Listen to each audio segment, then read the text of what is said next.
Welcome back. ఈరోజు వీడియోలో నేను ఎఫిలియేట్ మార్కెటింగ్ గురించి కొన్ని విషయాలు నాకు తెలిసిన విషయాలు చెప్తాను. అలాగని నేను ఎఫిలియేట్ మార్కెటింగ్ చేసి ఎక్కువ డబ్బు సంపాదించానని అనుకోకండి.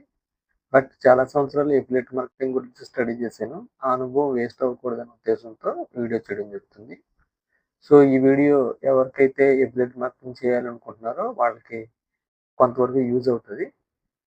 బేసిక్ లెర్నర్స్‌కి. సో, వీడియో మొదలెడదాం. సో, వీ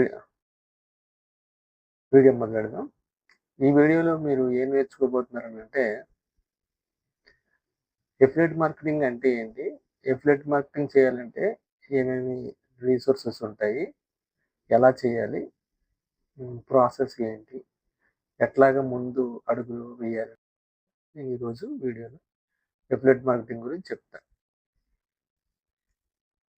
ఎఫిలియేట్ మార్కెటింగ్ అంటే ఏంటంటే, ఎవరైనా సరే ప్రొడక్ట్‌లు తన సొంతంగా ఇన్వెంటరీ మెయింటైన్ చేయవలసిన అవసరం లేదు.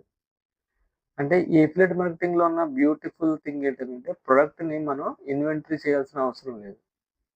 మన దగ్గర ఏ విధమైన ప్రొడక్ట్స్ ఉండాల్సిన అవసరం లేదు. అలాగే మనం ఏమి లెడ్జర్‌లు మెయింటైన్ చేయక్కర్లేదు. ఏమి చేయక్కర్లేదు. ఎఫిలియేట్ మార్కెటింగ్ మెయిన్ ఉద్దేశ్యం ఏంటంటే, ఎదుటి వాళ్ళ ప్రొడక్ట్‌లని మనం అమ్మి పెట్టడం. ఇప్పుడు చాలామంది చూడండి, ధాన్యం ఏదన్నా రైతు పండించాడనుకోండి, ఆ ధాన్యం డైరెక్ట్‌గా రైతు అమ్మడు.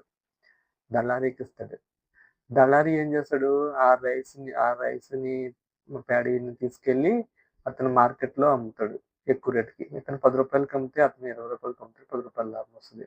సేమ్ అదే ప్రాసెస్‌లో ఎఫిలియేట్ మార్కెటర్స్ ఏం చేస్తారనంటే, ఎవరి దగ్గరైతే మంచి ప్రొడక్ట్స్ ఉన్నాయో, దేనికైతే బాగా డిమాండ్ ఉందో ఐడెంటిఫై చేసుకొని, ఆ డిమాండ్ ఉన్న ప్రొడక్ట్‌ని థర్డ్ పార్టీ పర్సన్స్ అంటే ఎఫిలియేట్స్ వాళ్ళు దాన్ని యాడ్స్ వేసుకొని, లేకపోతే వెబ్‌సైట్ క్రియేట్ చేసి అట్లాగా వాళ్ళు ప్రమోట్ చేసుకొని ఆ ప్రొడక్ట్‌ని అమ్ముతా ఉంటారనమాట. సో, వాళ్ళకి కమిషను కొన్ని కొన్ని ఎఫ్‌లే కొన్ని కొన్ని ప్రొడక్ట్‌లయితే 90% వరకు కూడా కమిషన్ ఇచ్చేవి ఉన్నాయి. 80% ఇచ్చేవి ఉన్నాయి. 50% ఉన్నాయి. 10% ఇచ్చేవి ఉన్నాయి. 5% ఇచ్చేవి ఉన్నాయి. ప్రొడక్ట్ యొక్క క్రెడిబిలిటీని బట్టి, ప్రొడక్ట్ యొక్క దాని యొక్క డిమాండ్‌ని బట్టి మనకి ఇస్తా ఉంటారనమాట. సో, బేసిక్‌గా ఎఫిలియేట్ మార్కెటింగ్ అంటే ఎవరిదైనా ప్రొడక్ట్‌ని మనం తీసుకొని అమ్మడం అనమాట. ఫిజికల్‌గా అమ్ముతా ఉంటారా? అది కూడా ఎఫిలియేటే. బట్ ఇక్కడ మనం ఆన్‌లైన్‌కి సంబంధించిన ఎఫిలియేట్ మార్కెటింగ్ గురించి నేర్చుకుంటున్నాం కాబట్టి, ఈ ఆన్‌లైన్ ఎఫిలియేట్ మార్కెటింగ్‌లో మనకు ప్రొడక్ట్‌ని అమ్మాలనంటే వాళ్ళ యొక్క వెబ్‌సైట్ లింక్స్ అవి మనకు తెలిస్తే దాని ప్రకారంగా అమ్మొచ్చనమాట. సో, ఇప్పుడు మీరు అమెజాన్ డాట్ కామ్‌లో కానీ, అమెజాన్ డాట్ ఇన్‌లోకి గాని వెళ్తే కింద ఆహ్, సెల్ ఆన్ అమెజాన్ అని ఉంటది. అలాగే ఎఫిలియేట్స్ అని ఉంటది.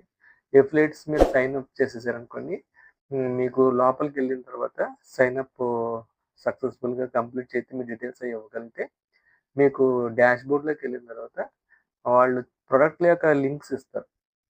ఆ ప్రొడక్ట్‌ల లింకుల్ని మీరు తీసుకొని ఆ లింక్‌ని మీరు వెబ్‌సైట్ ఏదైనా క్రియేట్ చేసుకొని, లేకపోతే ఫేస్‌బుక్‌లోనో, లేకపోతే ఇన్‌స్టాగ్రామ్‌లోనో ఎక్కడో అక్కడ మీరు ఆ లింక్స్‌ని పేస్ట్ చేసి దాన్ని ప్రమోట్ చేయగలిగితే రీల్స్ ద్వారా గానీ, లేకపోతే ఫేస్‌బుక్‌లో రీల్స్ ద్వారా గానీ, ఇన్‌స్టాగ్రామ్‌లో రీల్స్ ద్వారా గానీ, లేకపోతే ఇన్‌స్టాగ్రామ్ పేజ్ ఓపెన్ చేసి దాని ద్వారా గానీ, లేకపోతే ఏ విధంగా అయినా సరే మీరు లింక్స్‌ని ప్రమోట్ చేయగలిగితే గనక, అప్పుడు ఆ లింక్స్‌ని చూస్తే ఎవరైనా కొనుక్కుంటే మీకు కమిషన్ వస్తదనమాట.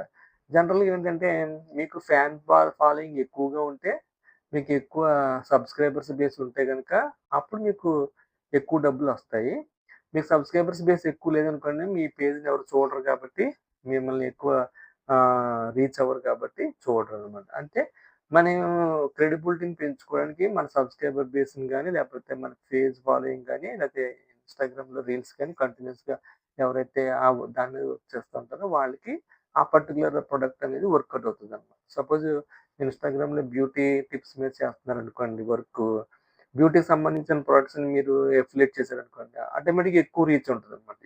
ఎక్కువ మంది కొంటారు. ఎందుకంటే అథారిటీ ఉంది కాబట్టి మీరు చెప్తున్నప్పుడు దానికి వాళ్ళు ఎంగేజ్ అయ్యి ఉంటారు కాబట్టి, ఎక్కువ మంది ఆ ప్రొడక్ట్‌లు కొంటా ఉంటారనమాట. సో, ఎవరైతే ఏ నిచ్చీలో అయితే పనిచేస్తున్నారో, ఆ పర్టిక్యులర్ నిచ్చిని సెలెక్ట్ చేసుకొని, ఆ నిచ్చి ద్వారా ఆ ప్రొడక్ట్‌లని మీరు టార్గెట్ చేస్తే గనుక ఎక్కువ పర్సెంటేజ్ ఆఫ్ సక్సెస్ ఉంటదనమాట. అంటే డిఫాల్ట్‌గా మనం ఏ ప్రొడక్ట్‌ని పడితే ఆ ప్రొడక్ట్‌ని మనం ప్రమోట్ చేసామనుకోండి, ఎక్కువ మంది మనల్ని నమ్మరు. ఇప్పుడు ప్రొడక్ట్ అమ్మడం కన్నా ముందు ప్రొడక్ట్ అమ్మే వాళ్ళ యొక్క నమ్మకం బట్టే ప్రొడక్ట్‌ని కొంటా ఉంటారు కదా! మనమైనా అంతే కదా! ఇప్పుడు డాక్టర్ దగ్గరికెళ్ళాలనుకోండి, ఏ డాక్టర్ మంచి డాక్టరో తెలుసుకొని, అతని యొక్క మంచి రేటింగ్ ఉంటేనే ఆయన దగ్గరికెళ్తాం. అలాగే ఏదైనా వస్తువు కొనాలంటే కూడా, ఆ వస్తువు బావుంది, అతని దగ్గర చాలా బాగా అమ్ముతాడంటేనే ఆయన దగ్గర కొంటాం. అలాగే ఏదైనా తిండి పదార్థాలు కూడా ఆయన దగ్గర ఇది చాలా టేస్ట్‌గా ఉంటది అంటేనే ఆయన దగ్గరికెళ్లి కొంటాం. అంతే కదా! సో, అలాగే మనం క్రెడిబిలిటీని బిల్డప్ చేసుకోగలిగితే, ఆ బిల్డప్ చేసుకున్న దాన్ని బట్టి మన నిచీకి సంబంధించి మనం ఏ వర్క్ అయితే చేస్తున్నామో, ఆ వర్క్‌కి సంబంధించిన ప్రొడక్ట్స్ అమ్ముకుంటే వర్కౌట్ అవుతదనమాట. ఇది జనరల్ ట్రెడిషనల్ ప్రాసెస్. కానీ కొంతమంది మార్కెటర్స్ ఏం చేస్తారంటే ఏదైనా ప్రొడక్ట్ దొరికిందనుకోండి, ఆ ప్రొడక్ట్‌ని తీసుకొని దానికి కమిషన్ ఎక్కువొస్తుందనుకోండి, దానికి రిలేటెడ్‌గా కొంత కొంత వెబ్‌సైట్ ఏదైనా క్రియేట్ చేస్తారు. వెబ్‌సైట్ క్రియేట్ అంటే డొమైన్ కొనుక్కుంటారు. Domain 500, 700 present. డొమైన్ కొనుక్కున్న తర్వాత డొమైన్‌కి రిలేటెడ్‌గా హోస్టింగ్ ఒకటుంటది. అది గోడాడీ గాని, నేమ్‌చీప్ గాని, హోస్ట్‌గేటర్ గాని లేతే ఇంకా చాలా ఉన్నాయి. అవన్నీ ఏది చీప్‌గా దొరుకుతుందో అది తీసుకొని హోస్టింగ్ అంటే ఏంటంటే మనకి సర్వర్‌లో కొంత స్పేస్ ఇస్తారు. ఆ స్పేస్‌లో మనం మన యొక్క ఫైల్స్‌ని దాచుకోవచ్చనమాట. సో, వెబ్‌సైట్‌ని ఆ సర్వర్‌కి లింక్ చేస్తే ఆటోమేటిక్‌గా వెబ్‌సైట్ క్రియేట్ అవుతది. నేను జనరల్‌గా యూజ్ చేసేదేంటంటే వర్డ్ ప్రెస్ అని యూజ్ చేస్తాను. వర్డ్ ప్రెస్ యూజ్ చేస్తే ఎక్కువ మనకి వెబ్‌సైట్స్ క్రియేట్ చేయడానికి ఫ్లెక్సిబుల్‌గా ఉంటది. ఈజీగా ఉంటదనమాట.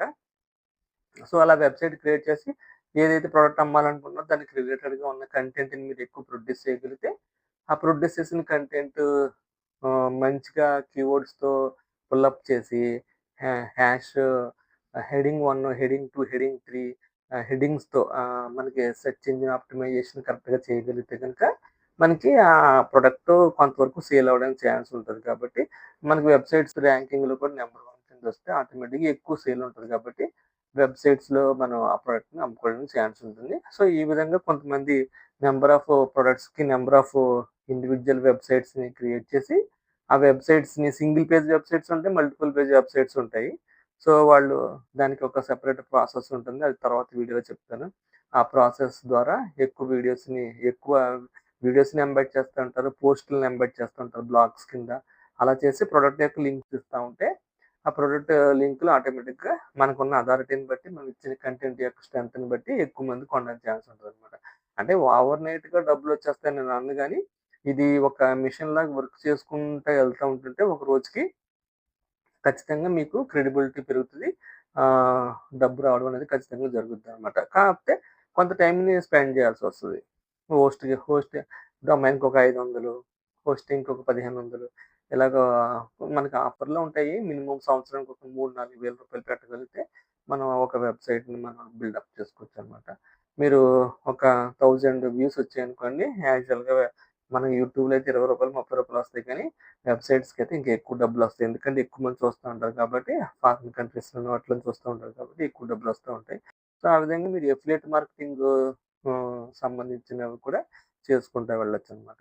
సో, ఎఫిలియేట్ మార్కెటింగ్ మెయిన్ ఉద్దేశ్యం ఏంటి అనంటే ఆహ్, ఎవరి ప్రోడక్ట్‌ని మనం అమ్మడానికి చేసే ప్రయత్నం అనమాట. దీనికి ఏమేమి ఉంటాయంటే క్లిక్ బ్యాంక్ అని ఒకటుంటది. అలాగే జేవీ జూ అని ఒకటుంటది. షేర్ సేల్ అని ఒకటుంటది. ఆ వెబ్‌సైట్‌లో చాలామంది ఆహ్, అమ్మేవాళ్ళు ఉంటారు. మన అమ్మ ప్రొడక్ట్‌లు పెట్టేవాళ్ళు ఉంటారు. మన అమ్మేవాళ్ళు ఎఫిలియేట్స్ ఉంటారు. ఇద్దరు ఉంటారు. సో, బయ్యర్ అండ్ సెల్లర్ ఇద్దరు కూడా మీటింగ్ అయ్యే ప్లేస్ షేర్ సేల్ అని ఉంటది. లేకపోతే క్లిక్ బ్యాంక్ అని ఉంటది. షేర్ సేల్ ఈజీగా మీకు అప్రూవల్ దొరుకుతది. వెబ్‌సైట్ అది ఉంటే గనుక. సో, ఆ విధంగా షేర్ సేల్‌లోకి వెళ్లి లాగిన్ అయ్యి మీరు ప్రొడక్ట్ యొక్క లింక్స్ తీసుకొని మంచి ప్రొడక్ట్స్‌ని ఆ ప్రొడక్ట్స్ రిలేటెడ్‌గా వెబ్‌సైట్ ఏదైనా క్రియేట్ చేసుకోవడమో, లేకపోతే యూట్యూబ్ వీడియోస్ చేయడమో, లేకపోతే ఇన్‌స్టాగ్రామ్ రీల్స్ చేయడమో, లేకపోతే ఫేస్‌బుక్ రీల్స్ చేయడమో ఏదో విధంగా మీరు ఎక్కువ మందిని రీచ్ అయితే గనుక ఆ ప్రొడక్ట్స్‌ని మీరు over the period of time అమ్ముకుంటే మనీని ఈజీగా సంపాదించొచ్చనమాట. సో, ఇట్లాగ ఎవరు సంపాదించారు అంటే మన టాప్ మార్కెటర్స్ ఎవరున్నారనంటే ప్యాట్ ఫ్లిన్ అని ఒకాయనున్నాడు. జాన్ క్రిస్టాని, ప్యాట్ ఫ్లిన్, రస్సెల్ బ్రన్సన్ హ్మ్. ఇంకా అలెక్స్ బెకర్ ఇలా చాలామంది. వీళ్ళందరూ కూడా ఎఫిలియేట్ మార్కెటింగ్ చాలా చేస్తూ ఉంటారు. మన తెలుగులో కూడా చాలామందున్నారు. మంచి ఎఫిలియేట్ మార్కెట్‌కి సంబంధించిన వీడియోస్ కూడా చాలామంది చేస్తూ ఉంటారు. హ్మ్.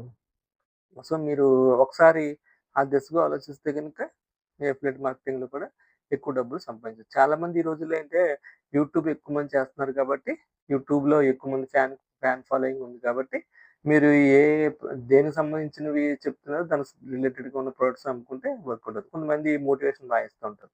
స్టోరీ టెల్లింగ్ బావుంటది. దానికి సంబంధించిన రిలేటెడ్ ప్రొడక్ట్స్ ఏదైనా ఉంటే దాన్ని నమ్మగలిగితే మీకు ఎక్కువ కన్వర్షన్ రేట్ ఉంటది. అంటే 1000 మెంబర్స్ మీ దగ్గరికొచ్చారనుకోండి, అట్‌లీస్ట్ ఒకళ్ళిద్దరైనా సరే కన్వర్ట్ చేయగలుగుతారనమాట. ఆ విధంగా మీకు అడిషనల్ ఇన్‌కమ్ అది వస్తా ఉంటది. యూట్యూబ్ ద్వారా వచ్చిన మనీ కంటే కూడా చాలా మందికి ఎఫిలియేట్ మనీయే ఎక్కువగా ఉంటది. సో, ఆ విధంగా మీరు మనీని ఎక్కువ ఎర్న్ చేయడానికి ఛాన్స్ ఉందనమాట.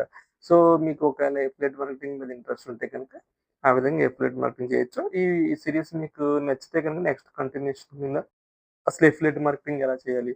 వెబ్‌సైట్ ఎలా క్రియేట్ చేయాలి? ప్రొడక్ట్స్ ఎలా పెట్టాలి? ఇవన్నీ కూడా నేను మీకు వీలైతే గనుక ఆహ్, టైమ్ అండ్ గాడ్ పర్మిట్స్ మీకు చేసి పెడతాను. మీ రెస్పాన్స్‌ని బట్టి ఈ వీడియోస్ సీరీస్ కంటిన్యూ అవుతదనమాట. సో, నాకు తెలిసి కొంత ఇన్ఫర్మేషన్ మీకిచ్చాను ఈ కొంత టైంలో. ఈ వీడియో గనుక మీకు నచ్చినట్టయితే గనుక సబ్స్క్రైబ్ చేయండి, షేర్ చేయండి, లైక్ చేయండి. మరి ముఖ్యంగా బెల్ ఐకాన్ ప్రెస్ చేయడం మర్చిపోకండి. Thank you very much. By by.